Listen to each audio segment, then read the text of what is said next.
ये ड्रामा है इनका कि हमने एटम बम बनाया, हमें तो यकीन ही नहीं है। भाई पहली बात तो ये है कि अगर एटम बम आप लोगों ने बनाया हुआ है तो कम से कम हमारी जो अवाम है, जिस मुल्क के पास एटम बम होता है उसके पास और भी बहुत कुछ है। बिजली तो हम अपनी बना नहीं सकते, एटम बम के हमने क्या खाक बनाना है, हम उसको नहीं पहुंच सकते। उनके देखे सुना कि ट्रेन पानी के अंदर वाली बना रहा है, उनके पास गाड़ियां हैं जो इलेक्ट्रिक पे चलती है। आप उनकी गाड़ियों की कीमतें चेक करें और उनकी गाड़ियों में देखें वो सहूलतें क्या क्या दे रहे हैं। हमारे इधर आप गाड़ी को देखें, मेरा ख्याल है गाड़ी खुदा ना खासा किसी चीज़ पे हिट हो जाए ना, उसका इंजन अंदर आ जाता है, बंदे की सेफ्टी नहीं है। यहाँ पे इंसान की कोई कदर कीमत नहीं है, हर बंदा अपने अपने पैसे बनाने के चक्कर में है। दवाई हमारे मुल्क में 2 नंबर मिलती है, बल्कि 2 भी नहीं, यहाँ 4 नंबर मिलती है। इंडिया दवाई में हमसे आगे है, तलीम में वो हमसे आगे। वहाँ के छोटे छोटे बच्चे देख लें, एजुकेशन दे रहे, हमारे माफिया बैठा हुआ है, हम तो स्कूल में बच्चे को नहीं पढ़ा सकते।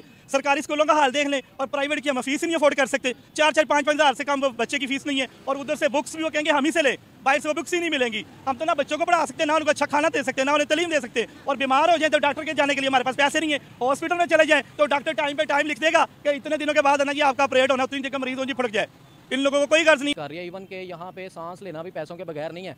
अवाम यहाँ की सांस भी लेती है ना तो पैसे दे के लेती है, ठीक है। एनवायरनमेंट जो है हमारा यहाँ पे क्या है, वो फॉरेन कंट्रीज़ वाले आए, उन्होंने क्या कहा है कि लाहौर का एनवायरनमेंट ऐसा है कि आप यहाँ पे तकरीबन जो है वो पता नहीं कैसे जिंदा है। मतलब कि उनके कहने का मतलब ये था कि आप यहाँ पे लाइफ आपका साइकिल इस वजह से कम है कि आपकी एनवायरनमेंट बहुत गंदी है, ठीक है। तो आप बात करती हैं कि कर्जे का बंद करेंगे, मामला है तो फिर हम एग्जिस्ट नहीं कर सकेंगे। हमारा सारा सिस्टम जो है, हमारे IMF का हाथ हमारे ऊपर है, ठीक है, और IMF के ऊपर भारत का हाथ है, ये क्या चक्कर है? क्योंकि उनकी इकोनॉमी बेहतर है ना, हमने तो अपने आप में कुछ किया ही नहीं। जिस तरह मैंने भी एक फ्रेज बोली, कायदे आज़म ने कहा कि अगर हम एडवांस नहीं करेंगे अपने आप को, उस मीट विद नहीं करेंगे कि जो चीज़ें नेसेसिटी ऑफ हमारी रिक्वायरमेंट्स हैं, तो हम लोग नक्शे पे पीछे ही नहीं रह जाएंगे, बल्कि वैनिश्ड हो जाएंगे, हम ख़त्म हो जाएंगे, नज़र भी नहीं आएंगे। तो उसी तरफ हम चाह रहे हैं। भारत की इकोनॉमी देख के ना, उन्होंने कभी भी ऐसे मैनिपुलेशन नहीं किया। वो तो बहुत तरक्कियों पे गया हुआ है इंडिया, हाँ। और ये जो पाकिस्तान है, इसकी तो हुकूमत ही नहीं सही हो रही, जो हमें कोई बेनिफिट मिले, कुछ वो मिले, कुछ भी नहीं। इंडिया तरक्कियों पर गया हुआ है, कौन सी तरक्कियों पर? मतलब ये कि वहाँ कभी पहले था कि जहालियत थी, अब तो करेंसी भी उसकी हमसे दुगनी है, हर चीज़ में वो हमसे आगे निकले हुए हैं। देखिए जी, उन्हें बम फेंकने की जरूरत ही नहीं है। वो एक बिजली हमारी बंद कर दे, हमारा मुल्क सारा बंद हो जाएगा। ये तो हमारी आज तक की औकात है कि हमारे दरियाओं में देखे पानी नहीं है, हमारे ज़मीन की सतह से पानी नीचे जा रहा है। अब जो हमारी आगे वाली नस्ल है वो बेचारी पानी कहाँ से लेगी? इन लोगों ने तो हमें सोचा ही नहीं है। फसलें तबाह हो जाएंगी, पानी पीने के लिए नहीं रहेगा, क्या करेंगे? फसलें तो दूर की रहेगी, पीने के लिए नहीं रहना पानी, क्योंकि इन लोगों की ये मनसूबा नहीं है। ये है ना, इन्होंने दुनिया को दिखाने के लिए जी हम जहाद नहीं करेंगे, आलमी मीडिया नाराज़ हो जाएगा, यूरोप नाराज़ हो जाएगा। अब आप ईरान के साथ पाकिस्तान में जहाद कर ले, जहाँ यहाँ मुसलमानों पर जुल्म हो रहा है, तो यहाँ कर लेते हैं। तो आप ईरान के साथ भी तो कर रहे हैं ना, ईरान को क्यों जवाब दे रहे हैं? गजा के लिए क्यों नहीं आवाज़ उठाते? कश्मीर के लिए क्यों नहीं आवाज़ उठाते? यही से आप हमारे घर के सामने जो है गरीब लोग हैं, वो समझ लें कि 1 लाख रुपये उनको गैस का बिल आया, 1 लाख रुपये, और वो गरीब हैं, वो मजदूर तबका है, तो वो कैसे वो बिल अदा करेंगे? है पहले तो हमारी एक साइड सिक्योरिटी नहीं थी, ठीक तो इंडिया था। अब तो हमें नजर आ रहा है कि दूसरी साइड से भी यही हाल हो गया, ईरान से भी यही हाल हो गया। अफगानिस्तान ने फेंके नहीं मिसाइल, हम चारों तरफ से गिर चुके हैं, और इन लोगों की वजह से, क्योंकि ये लोग अपने काम की तरफ तो ध्यान नहीं देते हैं, इन्हें अंदर के मामलों की बड़ी हुई है। आप इस नज़र से देखती है कि यहाँ के है ना कवानीन ठीक नहीं है, और क्या कहते हैं, हमें सपोर्ट नहीं है, यानी कि आवाम को कुछ नहीं मिल रहा, और महंगाई इस कदर बढ़ती जा रही है, उसका कोई तोड़ ही नहीं है। महंगाई तो बहुत बढ़ती जा रही है। एजुकेशन भी महंगी हो गई है, सब चीज़ें महंगी हो गई हैं, फीसें भी महंगी हो गई हैं। कश्मीर जो है ना, वो लोग यकीन करें कि हमारे बारे में देख के ना उनको हम पे तरस आता है कि काश ये भी कश्मीर। दोस्तों नमस्कार, आज पाकिस्तानियों की क्या हालत हो गई है, इस वीडियो को देखकर आप समझ सकते हैं। हमेशा पाकिस्तानी इस्लाम और मुसलमान की बात करते रहते हैं, गैर मजहब वाले को तो वो कुछ समझते नहीं है, कहते हैं वह काफिर है, उसे मारना चाहिए। हम कभी भी हिंदू, सिख और क्रिश्चियन के दोस्त नहीं हो सकते, क्योंकि हमारे कुरान में लिखा है कि मुसलमान का दोस्त कभी भी गैर मुसलमान नहीं हो सकता है। लेकिन आज उसकी ये स्थिति हो गई है कि भूखे मरने की नौबत आ गई है, और वह हमेशा विदेशों के आगे कर्जे की मांग करता रहता है। लेकिन लगातार भारत की तरक्की होता देख पाकिस्तानियों में क्या खलबली मची है, और भारत के बारे में ऐसी ऐसी बातें यह पाकिस्तानी बता रहा है जो कि शायद आपको भी नहीं पता होगा। यदि आप भारत में रहते हैं तो भारत की इतनी सारी बड़ाई करेगा, इतनी सारी तारीफ कर रहा है इस वीडियो में, जिसे सुनकर आपका सीना गर्व से चौड़ा हो जाएगा। तो चलिए इस पाकिस्तानी की बात सुनते हैं कि भारत के तारीफ में यह क्या क्या कह रहा है और क्यों कह रहा है, पाकिस्तानियों की आज हालत कैसी हो गई है। तो चलिए मिलकर देखते हैं यह वीडियो। वो लोग हैं अपने मुल्क के साथ मुखलस है, हमारे जो ऊपर बैठे हुए ना, हमें लगता है कि हमारे मुल्क से साथ मुखलस है ही नहीं है। हम तो यही समझते हैं, जबकि होश संभाली है, हर जगह पे हम नारे मारते थे, हम अक्सर जिंदाबाद। अब जाके हमें पता चला है कि हमारे मुल्क का बेड़ा गर्क करने वाले असल ये मंगोल है। पहले तो हमने ये सुना था कि जो हिस्ट्री हमें पता चली कि जो ड्रामा देखा ना अर्तगल का हमने कि मंगोल इंसानों का खून पीते थे, बड़ा जुल्म करते थे, आज वो चीज़ हमने हकीकत अपनी आंखों के सामने देख ली है। ना तो हमारी इज्जतें घरों में महफूज है, ना हमारा बाहर रोजगार है, ना कारोबार है। तो तारीख में गलत पढ़ाई जाती है। अब देखिए ये जो ऊपर बैठे हुए ना, जो किताबें बनाते हैं छापते, वो भी इन्हीं में से माफिया है, जो हमें किताबों में कुछ और पढ़ाता है, जबकि रेल में प्रैक्टिकल लाइफ में जब निकलते तो ऐसा कुछ है नहीं है। जैसे हमें कहते थे हमारा मुल्क गंदम में सबसे आगे 5वें के छोटे नंबर पे है, गंदम में। अब देखिए हाँ जी, आटे का रेट आप चेक करें कि गरीब आदमी अब आटा नहीं ले सकता। जो गवर्नमेंट आटा दे रही है ना, आप यकीन करो उसमें आधा तो छान निकलता है कि जो गरीब आदमी रोटी भी नहीं अब सुकून से खा सकता। जो 30,000 35,000 तनख्वाह लेता है ना, अब वो बंदा घर का निजाम नहीं चला सकता। बिल देगा जब बच्चों को खाना खिलाएगा। अब गैस के बिल चेक करें, बिजली के बिल चेक करें। अब जो कर्जे लेते हैं ये हमारे लिए थोड़ी लेते हैं, ये तो कर्जे यही लोग लेते हैं, रिटायर होते हैं तो इनको बाहर के मुल्क याद आ जाते हैं, तब इन्हें ये लगता है कि ये हमारा मुल्क महफूज ही नहीं है इनके लिए। दुनिया किस नजर से हमें देखती है और उनको किस नजर से देखती है? दुनिया तो हम सबको बकारी समझती है ना। क्या समझ के करने वाले इन लोगों ने हमें बकारी बना दिया है। क्या समझती है? इंडिया तो हमसे बहुत आगे है जी। ये तो कहते हैं ना हम इंडिया का बड़ा मुकाबला करेंगे, ये खाक करेंगे।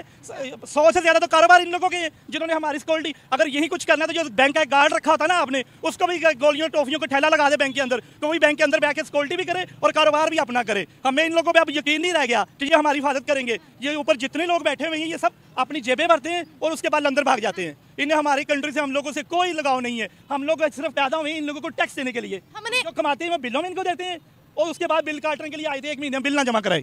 मुझे ये बताएं, हम हमेशा कहते हैं कि हमने उन पर बम फेंकना, उन्होंने तो जंग किए बगैर हमें हर फील्ड में पीछे छोड़ दिया है, ये क्या चक्कर है? देखिए जी, उन्हें बम फेंकने की जरूरत ही नहीं है। वो एक बिजली हमारी बंद कर दे, हमारा मुल्क सारा बंद हो जाएगा। ये तो हमारी आज तक की औकात है कि हमारे दरियाओं में देखे पानी नहीं है, हमारे जमीन की सतह से पानी नीचे जा रहा है। अब जो हमारी आगे वाली नस्ल है वो बेचारी पानी कहाँ से लेगी? इन लोगों ने तो हमें सोचा ही नहीं है। फसलें तबाह हो जाएंगी, पानी पीने के लिए नहीं रहेगा, क्या करेंगे? फसलें तो दूर की रहेगी, पीने के लिए नहीं रहना पानी, क्योंकि इन लोगों की ये मंसूबा नहीं है। ये लोग आते हैं 4-5 साल 3 साल के लिए कि हमने पैसा कैसे इकट्ठा करना है। मैं पूछ रही हूँ कि बम फेंकना है, हम हमेशा कहते थे उनके साथ जंग करनी है, गजवाहीन करनी है, उन्होंने तो जंग के बगैर ही हमें पीछे छोड़ दिया। कोई बम बम नहीं है, ड्रामा है इनका कि हमने एटम बम बनाया, हमें तो यकीन ही नहीं है। भाई पहली बात तो ये है कि अगर एटम बम आप लोगों ने बनाया हुआ है तो कम से कम हमारी जो अवाम है, जिस मुल्क के पास एटम बम होता है उसके पास और भी बहुत कुछ है। बिजली तो हम अपनी बना नहीं सकते, एटम बम के हमने क्या खाक बनाना है? कम से कम कोई रोजगार नहीं है, हर बंदा परेशान है। और जो लोगों के नौकरी ऑलरेडी कर रहे हैं लोग, वहाँ से दफ्तरों से स्टाफ कम कर रहा है, वो कहता है ये कारोबार ही नहीं है। आप ये महीना 2 रुक जाएं, ये जो फैक्ट्रियाँ चल रही हैं ना ये भी बंद होने पे आई हुई हैं। गैस पहले इतनी महंगी है, बिजली इन्होंने और महंगी कर देनी है जी। हम कर्जा ले रहे हैं, ये कर्जा हमारे लिए नहीं लेते, ये बेसिकली अपने लिए लेते हैं, अपनी याशी के लिए लेते हैं। अब इनके प्रोटोकॉल चेक करें। अब हमारा गरीब मुल्क है, जहाँ से इनका प्रोटोकॉल जाता है ना सारी दुनिया इधर की उधर खड़ी हो जाती है। इन मैडम का हो या ये 24 का काफिला गुजरना है, आधा घंटा ट्रैफिक बंद और इनकी लाइन लगी होती है लंबी गाड़ी की। ये हमारा सलामत तशरीफ ला रहे हैं, इज्जत देनी पड़ती है भाई। बादशाह सलाम नहीं, हम तो वही मैं कह रहा हूँ मंगोलों की हुकूमत है, हम तो इनके गुलाम हैं। हम तो पहले इनको टैक्स देने के लिए, उस दौर में भी सुना था कि मंगोल टैक्स लेते थे सोने की शक्ल में। वो मुतली बादशाह को कहते थे भी टैक्स दे दो, नहीं तो हम तुम्हारी गवर्नमेंट खत्म कर देंगे, कत्लो गारत करेंगे। यही सिस्टम अब चल रहा है। अब हम बिलों की सूरत में टैक्स दे रहे हैं। हम तो कहते हैं कि वहाँ गटरों के ढक्कन खुले हैं, उनके बदन पे कपड़े नहीं है, उनके मुल्क में बाथरूम नहीं है, ये क्या चक्कर है? 23 मिलियन डॉलर के वो कर्जे दे रहे हैं दूसरी कंट्रीज को, ये क्या चक्कर है? ये उनको जो उनके चौकीदार है ना वो चौकीदारा करते हैं, हमारे चौकीदारा नहीं करते, वो बिजनेस करते हैं और आगे वो रखते हैं। जो लोग जिस तरह जो गवर्नमेंट मुतलका चलाने वाले महकमे होते हैं ना वो उन्होंने रखे हुए हैं, वो उनको पैसा इकट्ठा करके देते हैं। ले भाई बाप आप आए हमें छित्रपेट करे। अब देखें कि हम तो इतनी भी हिम्मत नहीं है कि हम निकल के एहतजाज कर सकें। किसी भी जगह पे अगर कोई एहतजाज के लिए निकलता है ना, ये मेरा बिल इतने आ गए, महंगाई है, मेरा गुजारा नहीं हो रहा, तो हमें तो इतनी इजाजत भी नहीं हम ये बोल सकें। हमारी जो उन्होंने बोलती भी बंद कर दी हुई है। ये बताएं, दुनिया को कभी भी कोई क्राइसिस में होती है, कुछ भी वहाँ पर आफत आती है तो वो पुकार उनको लगाते हैं और वो उनकी मदद करते भी, कर्जे भी देते हैं, उनकी मदद भी करते हैं। इस लिहाज से दुनिया उनको और हमको किस नजर से देखती है? देखिए जी, अगर उन लोगों की मदद करती ना, वो लोग अपनी आवाम पे खर्च करते हैं। हमारे जो ऊपर बैठे वो खर्च नहीं करते, वो बल्कि अच्छा बारिश आ जाए ना, कोई आफत आ जाए, लोग उनकी मदद करते हैं। हमारे पहले कोई मदद नहीं करेगा महकमा। जब वो देखेंगे ना ये इलाका बच गया है, उसको नहीं पानी का, उधर खुद पानी तोड़ के भेजेंगे, इसको भी डुबो दो। उसके बाद हम आलमी दुनिया को कहेंगे देखिए जी हमारा मुल्क तो डूब गया है, डॉलर आएंगे नहीं है ताकि बाहर से ऐड आएगी, हमारी जेबें भरेगी। हम लोगों को तो जो नीचे वाला तबका है ना उसको कोई ऐड नहीं मिलती, कोई इमदाद नहीं मिलती, सब ऊपर खा जाते हैं। जो चीजें वहाँ पर भी होती हैं नहीं, वहाँ पे लोग अपने मुल्क के साथ सिंसियर हैं, हमारी तरह नहीं है। कुछ लोग हम लोगों का भी कसूर है, जो हम लोग हैं ना, हम लोग अपने एक बिरयानी की प्लेट का कह लें, एक वक्त खाने का कह लें, उसके बाद हम भूल जाते हैं कि पीछे हमारे साथ क्या हुआ है, फिर उन्हीं लोगों के साथ टुरना शुरू हो जाते हैं हम कि ये लोग ठीक है। इतने सालों से यही 2 पार्टियां गवर्नमेंट कर रही है ना, हम अब तो हर बंदे को चलो नजर आ गया। अब लोगों ने निकल के वोट भी इनके मुखालिफ दे दिया कि यार इन्होंने हमारा कुछ नहीं सोचा, लेकिन उसका क्या रिजल्ट हुआ? कोई फायदा नहीं हुआ। क्या वो लोग अब दुनिया की जरूरत बन गए हैं? दुनिया की जरूरत नहीं, उन्हीं की जरूरत है। हम लोग पहले भी पिस रहे थे और मजीद पिसते ही। भारत की बात कर रही हूं। भारत हमसे जी बहुत आगे, हम उसको नहीं पहुंच सकते। उनके देखे सुना कि ट्रेन पानी के अंदर वाली बना रहा है, उनके पास गाड़ियां हैं जो इलेक्ट्रिक पे चलती है। आप उनकी गाड़ी की कीमतें चेक करें और उनकी गाड़ियों में देखें वो सहूलतें क्या क्या दे रहे हैं। हमारे इधर आप किस गाड़ी को देखें, मेरा ख्याल है गाड़ी खुदा ना खासा किसी चीज़ पे हिट हो जाए ना, उसका इंजन अंदर आ जाता है, बंदे की सेफ्टी ही नहीं है। यहाँ पे इंसान की कोई कदर कीमत नहीं है, हर बंदा अपने अपने पैसे बनाने के चक्कर में है। दवाई हमारे मुल्क में 2 नंबर मिलती है, बल्कि 2 भी नहीं, यहाँ 4 नंबर मिलती है। इंडिया दवाई में हमसे आगे है, तलीम में वो हमसे आगे। वहाँ के छोटे छोटे बच्चे देख लें, एजुकेशन दे रहे हैं, हमारे माफिया बैठा हुआ है। हम तो स्कूल में बच्चे को नहीं पढ़ा सकते। सरकारी स्कूलों का हाल देख लें, और प्राइवेट की हम फीस नहीं अफोर्ड कर सकते। 4-4, 5-5 हज़ार से कम बच्चे की फीस नहीं है, और उधर से बुक्स भी वो कहेंगे हम ही से ले, बाहर से वो बुक्स ही नहीं मिलेंगी। हम तो ना बच्चों को पढ़ा सकते, ना उनको अच्छा खाना दे सकते, ना उन्हें तलीम दे सकते। और बीमार हो जाए तो डॉक्टर के जाने के लिए हमारे पास पैसे नहीं है। हॉस्पिटल में चले जाएं तो डॉक्टर टाइम पे टाइम लिख देगा कि इतने दिनों के बाद है ना जी आपका ऑपरेट होना, 3 दिन का मरीज हो जी फुड़क जाए। इन लोगों को कोई गर्ज नहीं, ना हमारे की खैर खुआएं। ये लोग अपनी जेबें भर रहे हैं। इन्होंने अब ये मैडम आई है, इन्होंने भी अपनी जेब भरनी है, उसके बाद लंदन चला जाना है। कभी ये कहते हैं हमारी तो प्रॉपर्टी नहीं है, जब प्रॉपर्टी निकल आए तो अब पहले इनके भाइयों की पाकिस्तान के पास नेशनलिटी नहीं थी, अब उनके केस देखे माशाल्लाह किस तरह क्लियर हो। हमारी जो अदालतें वो तो आफरीन है। ये बताएं, जब ये सारे हालात यहाँ पर पाकिस्तान में है, आवे का आवा बिगड़ा है, तो क्यों इतने बड़े बड़े नारेबाजी लगाते हैं कि हम उन पे बम फेंकेंगे, जीतेंगे, हासिल करेंगे सब कुछ? क्या है? देखिए जी, पहले हमें भी यही पता था कि हम बहुत कुछ कर सकते हैं, लेकिन अब ये सही पूछे ना तो हमारा तबार उठ गया है कि हमें इन्होंने किस काबिल छोड़ा ही नहीं है। पहले तो यकीन करें हम बड़े नारे मारते थे, हमें हम उनका एक भी सेक्टर में उनको टक्कर दे सकते हैं? चले हमें नहीं लगता वो हमसे बहुत आगे हैं। ये सिर्फ कहने की बातें हैं, हमें यकीन ही नहीं रह गया। अगर हमारे अदारे या इतना अच्छा, हमें तो ये फिक्र लगी हुई है, पहले तो हमारी एक साइड सिक्योरिटी नहीं थी जो इंडिया था, अब तो हमें नजर आ रहा है कि दूसरी साइड से भी यही हाल हो गया, ईरान से भी यही हाल हो गया। अफगानिस्तान ने फेंके नहीं मिसाइल, हम चारों तरफ से गिर चुके हैं, और इन लोगों की वजह से, क्योंकि ये लोग अपने काम की तरफ तो ध्यान नहीं देते हैं, इन्हें अंदर के मामला की बड़ी हुई है। आज मेरा ख्याल है कि साल होने वाला हो गया, 9 मई, और कितने को बंदों को उठाना है। अब बॉर्डर की हालत देखें क्या हो गया हुआ है। इधर अफगानिस्तान साइड से हमें महफूज नहीं है, ईरान से हमें महफूज नहीं है, इंडिया से हमें महफूज नहीं है। इन लोगों का जब टाइम आना ना, खुदा ना खासा, इन लोगों ने जहाज में बैठ के खुद बाहर चले जाना, गोलियां खाने के लिए हम लोग बचे हैं। तो हम पे रहम करेगा, इन लोगों से हमें अब कोई उम्मीद नहीं रह गई है। ये इन लोगों ने जो हाल में हमारा कर दिया है ना, अल्लाह ताला पता नहीं किस तरह करे। अब देखें, हम इधर उधर जंग लगी हुई है मुसलमानों पे, फलस्तीन इस्राइल की। जी जी, अब देखें कि मैं तो हैरान उन पार्टियों से भी, पहले उन्होंने गुस्ताखी की, सारी पार्टियों ने जलसा किया, TLP ने किया, फ्रांस से सफीर निकाले जी, ठीक है। अब देखें जहाँ पे जंग लगी हुई है उधर फलस्तीन में मस्जिदें शहीद हो रही हैं, लोग मर रहे हैं, पता नहीं क्या कुछ नहीं हो रहा। अब इनको नजर नहीं आ रहा कि यार वहाँ पे जुल्म मुसलमानों के साथ कितना हो रहा है। ये तो ही नहीं हो रही, क्यों नहीं निकलते बाहर? पाकिस्तान के अंदर मुसलमानों पे जुल्म नहीं हो रहा। और पाकिस्तान तो चलो इधर अपने ही कर रहे हैं ना, उधर तो देखिए गैर मुस्लिम कर रहे हैं। हम तो उनका झंडा लेके नहीं निकल सकते कि हमारे मुसलमानों के साथ ज्यादती हो रही है। ये इन्होंने इस काबिल हमें कर दिया, इतना कर दिया है। गुलाम है, गुलाम के गुलाम है। ये मंगोल बैठे हुए ऊपर, अल्लाह ताला ने कोई हदायत दे, हमारे हाल पे रहम खाए।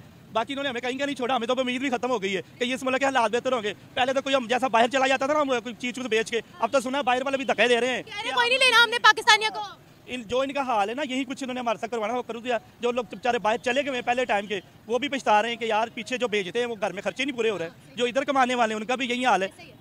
बड़े ऐसे बंदे बेचारे 50-60 हज़ार कमाते हैं ना महीने का, वो यकीन करे परेशान बैठे हुए। 60 हज़ार में जितनी महंगाई है, डॉलर रेट जाए, 50-60 हज़ार में तो घर ही नहीं चल सकता ना। नहीं चल सकता, लेकिन ये ऊपर बैठी ना वो माशाल्लाह आजकल जो मैडम आई है या वो दूसरे मियाँ साहब आए हैं, खुद तो बड़ा कहते हैं, लेकिन अभी तक हमें कुछ भी नजर नहीं है, ना उनसे उम्मीद है, क्योंकि उनको जो लाने वाले हैं ना, उन्होंने भी अपनी जेबें भरनी है, उनको हमारी कोई गर्ज ही नहीं है। अल्लाह ताला की हम पे रहम करे। तो दोस्तों देखा आपने कि भारत की कितनी तारीफ यहाँ कर रहा है, भारत की हर नीति की और हर चीज की तारीफ कर रहा है। बता रहा है कि भारत में ट्रेन व्यवस्था अच्छी है, भारत की हर बाइक अच्छी है, भारत का कार अच्छा है, भारत में अंडर वाटर ट्रेन भी चल रही है। इसी तरह से भारत में हर वो काम हो रहा है जो कि एक विकसित देश में होना चाहिए। और इसे काफ़ी बुरा लग रहा है कि पाकिस्तान की स्थिति ऐसी कैसे हो गई है। सही बात है, पाकिस्तान की स्थिति इतनी खराब है इसका कि वर्णन करना मुश्किल है। अब पाकिस्तानियों को कुछ कुछ समझ में आ रहा है, लेकिन वहीं पर कहते कहते कहता है कश्मीर की स्थिति काफ़ी खराब है, कश्मीर में लोग परेशान हैं, मुसलमानों पर जुल्म हो रहा है। पाकिस्तान की स्थिति इतनी बदतर हो गई है, लेकिन फिर भी पाकिस्तानी अपनी जिद नहीं छोड़ते हैं, फिर हिंदू मुसलमान पर आ जाते हैं और बताते हैं कि कश्मीर पर भारत बहुत जुल्म कर रहा है। लेकिन कश्मीर के लोगों को कैसी सुविधाएं मिल रही है और कश्मीर के लोग कितने खुश हैं, खुद कश्मीरी जानते हैं। वहीं पर पाकिस्तान का कश्मीर के लोग इतने परेशान हैं जिसका कि वर्णन करना मुश्किल है।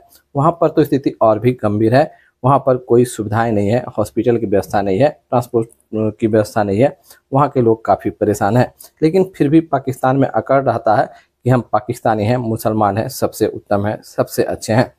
लेकिन दोस्तों अब पाकिस्तानियों को पता चल रहा है कि उसकी क्या हैसियत है, उसकी क्या औकात है। तो दोस्तों इस वीडियो पर आपकी क्या राय है, आप क्या कहना चाहते हैं पाकिस्तानियों से, कमेंट जरूर करें ताकि पाकिस्तानियों को आपकी बात का पता चल सके।